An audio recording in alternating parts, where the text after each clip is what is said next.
Frères et sœurs, ce que vous allez entendre va vous bouleverser. Des signes apparaissent, des témoignages se multiplient, des miracles inexpliqués par la science se produisent autour d'un homme humble, discret, mais dont le nom circule dans les cercles spirituels comme une onde divine. Est-ce lui? Est-ce l'élu attendu depuis des siècles? L'imam al-Mahdi serait-il déjà parmi nous? Abonnez-vous dès maintenant à La Foi islamique pour ne rien manquer des révélations que nous partageons chaque semaine. Chaque clic peut changer une vie. Entrez avec nous dans cette enquête spirituelle. Bismillah ar-Rahman ar-Rahim. Ô Allah, Seigneur des mondes, lumière des cieux et de la terre, fais descendre sur nos cœurs la sagesse et éclaire nos regards dans ces temps troublés. Ya Rab, montre-nous la vérité comme étant vérité et accorde-nous la force de la suivre. Partie 1. L'homme qui ne dort jamais sans prière. Il y a des endroits que même Google Maps ne référence pas. Des petites bourgades reculées où le vent murmure plus fort que les voix humaines. C'est dans l'une de ces villes oubliées que réside un homme dont le quotidien défie la logique ordinaire.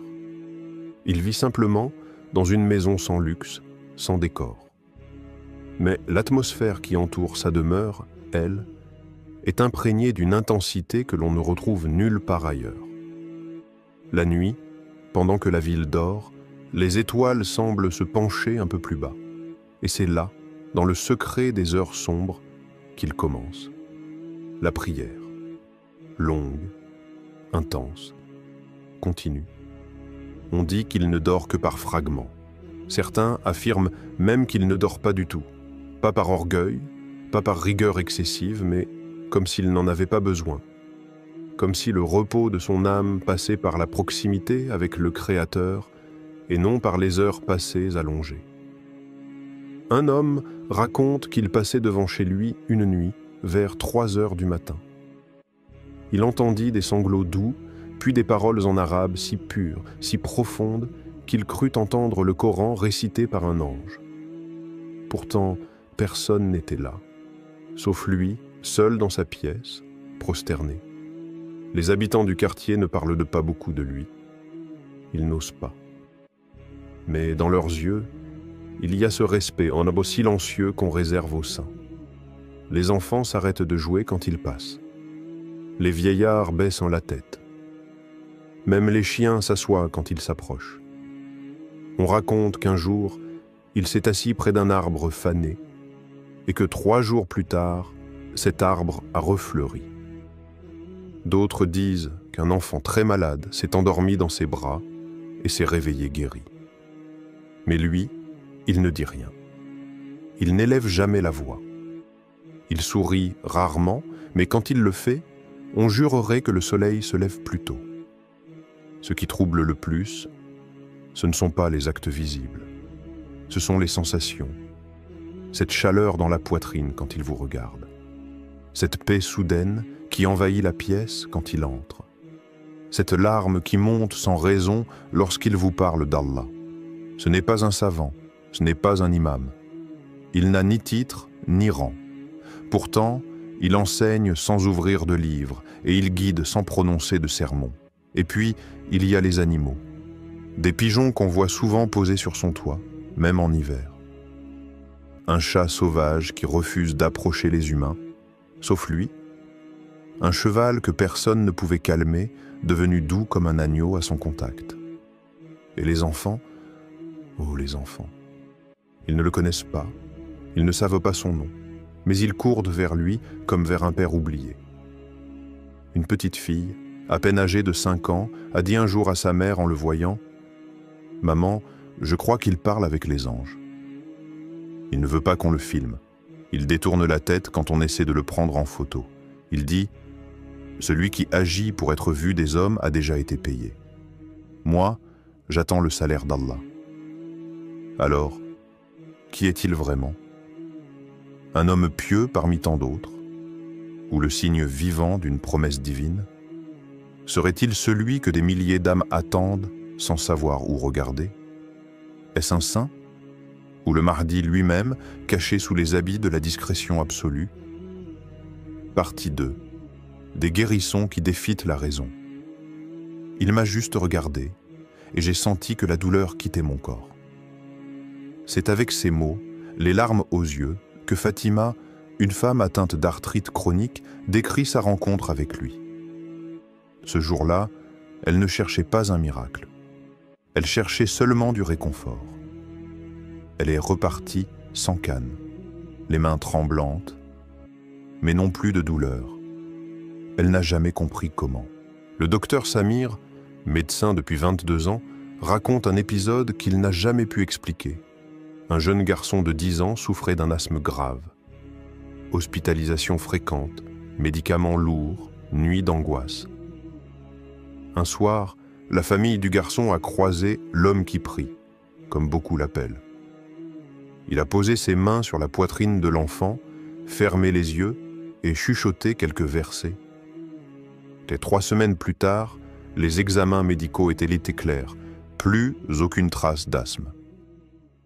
Scientifiquement, ça n'a aucun sens, dit le docteur.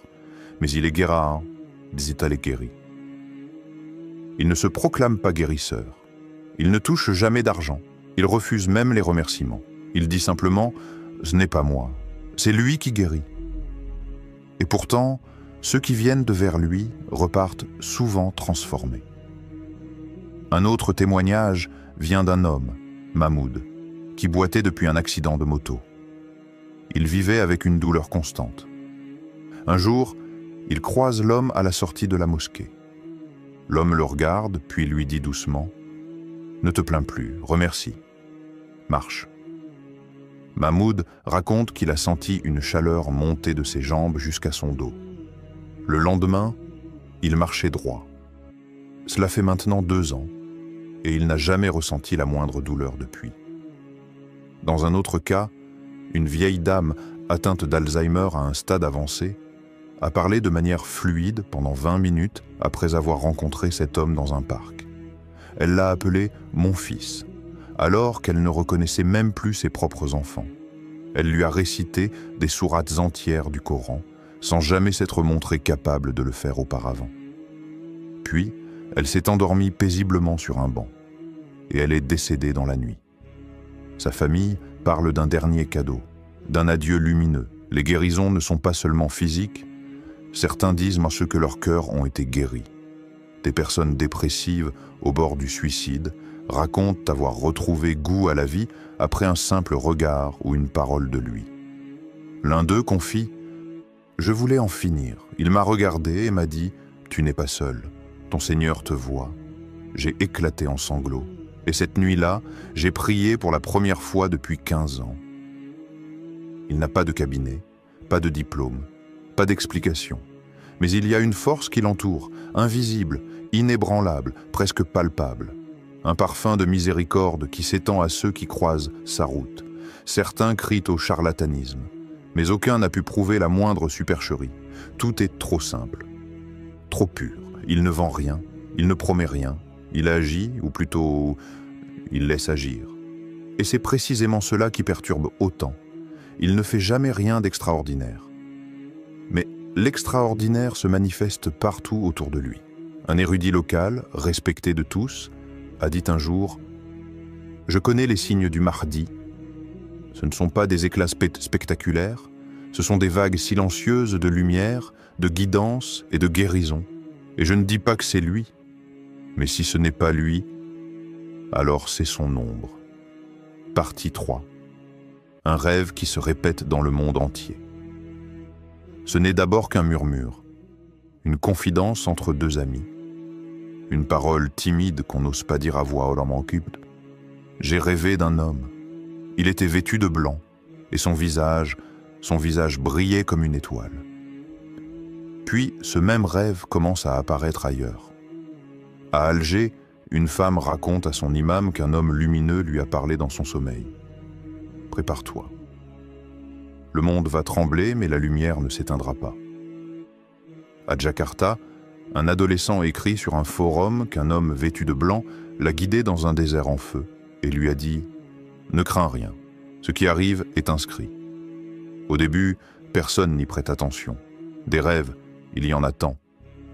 Mais quand ces récits se multiplient, quand les mots utilisés par des gens qui ne se connaissent pas commencent à se ressembler, l'inquiétude et l'émerveillement s'entrelacent. Et puis vient le déclic, une image sur un réseau social. Un court extrait vidéo d'un homme modeste, debout dans une mosquée, le regard baissé, silencieux. Dans les commentaires, une avalanche « C'est lui, je l'ai vu dans mon rêve. Je ne connais pas son nom, mais je l'ai reconnu tout de suite. » Des messages arrivent du Brésil, de Turquie, du Sénégal, de France, du Pakistan, de l'Indonésie. Hommes, femmes, jeunes, personnes âgées, tous disent la même chose, le même rêve, le même homme, le même message. Mais comment cela est-il possible? Quel lien invisible relie tous ces cœurs qui ne se sont jamais rencontrés? Est-ce le fruit d'un imaginaire collectif? Ou est-ce l'écho d'un décret céleste qui se propage à travers les âmes des croyants, en silence, comme le vent de la fin des temps? Le prophète n'avait-il pas annoncé qu'à l'approche de l'heure, les rêves des croyants deviendraient véridiques? N'avait-il pas dit que ces songes seraient une forme de wahi, une inspiration, un avertissement? Et si ces rêves collectifs étaient justement cela, une alerte douce, mais puissante, que quelque chose de très grand approche? Dans une maison au Maroc, une mère se réveille en sursaut après avoir vu ce rêve pour la 3e fois. Elle serre son chapelet contre sa poitrine. À Londres, un converti pleure en silence après une nuit troublée, sans comprendre pourquoi la voix de cet homme l'a appelé par son prénom alors qu'il ne l'a jamais entendu dans sa vie. Et à Beyrouth, un jeune garçon de 8 ans décrit à sa grand-mère, avec des mots simples, un homme qu'il n'a jamais vu. Il était comme un soleil qui marchait. Tous ressentent la même chose au réveil, un mélange de peur et d'espoir, de bouleversement et de paix, comme si quelque chose de divin avait effleuré leur cœur pendant leur sommeil. Et à mesure que le phénomène grandit, le silence se brise. Les imams commencent à en parler dans les khoutbas. Les savants posent des questions. Certains rejettent, d'autres s'interrogent. Mais personne ne peut nier une chose. Ce rêve, cet homme, ce message, reviennent encore et encore. Un rêve? Non. Un appel. Un rappel. Un signe. Et dans les cœurs attentifs, une certitude grandit. Ce n'est pas un hasard. C'est un rendez-vous. Partie 4. Des signes cosmiques autour de lui. Ce n'était pas un rêve. Ce n'était pas une illusion d'optique. C'était une lumière, claire et immobile, suspendue dans le ciel comme un verset muet. Pas de bruit, pas de clignotement. Juste cette lueur blanche au-dessus du quartier où il priait cette nuit-là. Les premiers à la voir furent les enfants. Ils ont couru chercher leurs parents, qui sont sortis dans la rue, les yeux plissés vers le ciel. Certains ont filmé, d'autres ont simplement pleuré. Une vieille femme a dit « C'est le ciel qui regarde la terre ». Un adolescent a murmuré « J'ai senti que j'étais vu ». Depuis cette nuit, quelque chose a changé, comme si les éléments de la nature avaient commencé à écouter, à répondre, à obéir.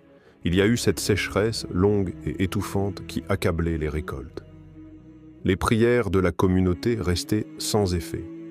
Et puis il s'est avancé, après Salat al-Fajr. Il a levé les mains vers le ciel, pas un mot, juste un souffle entre ses lèvres. Le soir même, les nuages sont venus, et la pluie est tombée, doucement, longtemps. Les anciens de la mosquée, ceux dont les cheveux ont blanchi sur les tapis de prière, ont échangé des regards sans parler. Ils savaient ce qu'ils avaient dit vu. Mais comment mettre des mots sur l'invisible? Un autre soir, un incendie s'est déclaré dans un quartier voisin. Des flammes violentes poussées par le vent. Elles ont ravagé tout sur leur passage. Arbres, murs, boutiques. Et pourtant, au centre de cette trajectoire, une mosquée modeste, en bois et torchis, est restée intacte. L'homme y priait seul, plongé dans le Qiyam. Les pompiers ont parlé d'un miracle. Les croyants ont compris en silence. Chaque détail compte. Chaque souffle de vent, Chaque battement de tonnerre, chaque battement d'aile semble répondre à sa présence. Des oiseaux qui se posent sans peur sur ses épaules. Des chats errants qui le suivent en file indienne. Une brise légère qui caresse le sol quand il entre dans un lieu de prière. On pourrait penser à des coïncidences, mais combien de fois? Combien de signes avant que le doute devienne foi? Certains scientifiques interrogés parlent d'anomalies atmosphériques, d'effets naturels mal compris. Mais ceux qui vivent près de lui savent. Ils le sentent dans leur poitrine. Leur cœur palpite comme s'ils reconnaissaient quelque chose de très ancien, de profondément inscrit dans le fitra. Les imams locaux restent prudents. Ils disent qu'il ne faut pas tirer de conclusions hâtives, qu'il faut observer, attendre. Mais dans leur regard, une lueur trahit leur trouble, car eux aussi voient, et eux aussi sentent. Ils ne parlent pas de ces signes. Ils les ignorent peut-être, ou ils les dissimulent. Mais tout autour de lui, la terre, le vent, l'eau et le feu semblent chuchoter un nom ancien. Un nom que le monde entier attend sans le prononcer. Peut-être que ce n'est pas lui. Peut-être que c'est juste un homme pieux, aimé d'Allah. Mais peut-être que le cosmos lui-même a reconnu ce que nous refusons encore d'admettre. Peut-être que la nature, dans son langage silencieux, nous montre ce que nos cœurs craignent de croire. Partie 5. Ce que disent les hadiths et ce que lui dit. Il y a des regards qui fuient de la lumière par humilité et non par honte. Des voix qui choisissent le silence parce que la parole serait trop lourde à porter. Et lui, cet homme que l'on croise parfois à la sortie de la mosquée est de ceux-là. Quand on lui parle du Mahdi, il baisse les yeux, il sourit. Mais c'est un sourire triste. Il ne nie pas, il ne confirme pas. Il dit seulement « Je ne suis qu'un serviteur parmi les serviteurs d'Allah ». Mais dans cette phrase, il y a une profondeur étrange, comme s'il n'essayait pas de convaincre, comme s'il se contentait de rappeler une vérité qu'il vit pleinement, celle de l'effacement devant la grandeur divine. Et pourtant, ses gestes parlent, sa discrétion devient message, sa solitude devient direction. Les hadiths, eux, sont là, silencieux depuis des siècles, mais résonnent aujourd'hui avec une intensité nouvelle. Le prophète a dit que le Mahdi ne recherchera pas le pouvoir, qu'il fuira la reconnaissance, que c'est le peuple qui le reconnaîtra malgré lui et qu'il sera contraint à accepter ce que son cœur humble aurait préféré éviter. Un hadith rapporté par Abu Daoud dit que des hommes viendront à lui entre le Rukn et Maqam Ibrahim pour le forcer à accepter la responsabilité, et qu'il s'y refusera d'abord. Et lui, n'est-il pas déjà ce visage que les gens cherchent sans oser nommer? N'est-il pas ce cœur qui refuse la célébrité, qui fuit les caméras, mais que les foules finissent toujours par retrouver? Il ne parle pas de politique, il ne dénonce pas, il construit, il soigne, il prie. Et ceux qui l'écoutent entendent au fond de leurs âmes un appel qu'ils croyaient oublié. Certains savants, prudents, rappellent que beaucoup ont été pris pour le Mahdi dans l'histoire, que les signes doivent être clairs, que la précipitation peut égarer. Mais comment rester aveugle à ce qui se joue sous nos yeux? Les textes anciens ne décrivent pas un homme spectaculaire. Ils décrivent un homme vrai, guidé par Allah, dont la simple présence fera trembler les injustes et réconfortera les opprimés. Et s'il était déjà là, mais que nous étions trop distraits pour le voir? Et si les miracles silencieux, les rêves du monde entier, les signes cosmiques et cette paix étrange dans sa compagnie n'étaient pas des hasards, mais des appels discrets du ciel? Il ne veut pas être reconnu, il ne revendique rien. Mais sa lumière éclaire malgré lui. Il n'élève pas la voix, et pourtant, elle résonne dans les cœurs. Peut-être que nous ne saurons qu'à la fin. Peut-être que ce mystère fait partie de la sagesse d'Allah. Mais ceux qui cherchent sincèrement sentent cette question gronder dans leur poitrine. Et si c'était lui? Conclusion. Un mystère qui nous appelle à la foi. Aujourd'hui, face à ce monde qui vacille entre chaos et espoir, des signes subtils apparaissent, des miracles discrets s'accomplissent, et un homme humble incarne une lumière rare.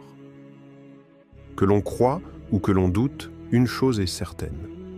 Notre époque est traversée par des événements qui dépassent la simple coïncidence. Alors, que faire? Se tenir debout dans la foi, renforcer notre lien avec Allah et ouvrir nos cœurs à la sagesse qu'il nous offre. Car c'est dans l'humilité et la patience que réside la vraie force. Que ce mystère autour de cet homme, que certains appellent l'imam Mahdi, soit pour nous une invitation à approfondir notre relation avec notre Créateur, à purifier nos intentions et à préparer nos âmes pour ce que l'avenir réserve. Ô Allah, éclaire nos chemins, renforce notre foi et guide-nous vers la vérité, quelle qu'elle soit. Fais de nous des témoins sincères de ton dessein parfait. Amin. Si cette vidéo t'a touché, si tu veux rester connecté avec des contenus qui nourrissent ton âme et approfondissent ta foi, n'hésite pas à t'abonner à La Foi Islamique. Active la cloche pour ne rien manquer des prochaines révélations et partages spirituels. Reste vigilant, garde la foi, car le plus grand changement est peut-être déjà parmi nous.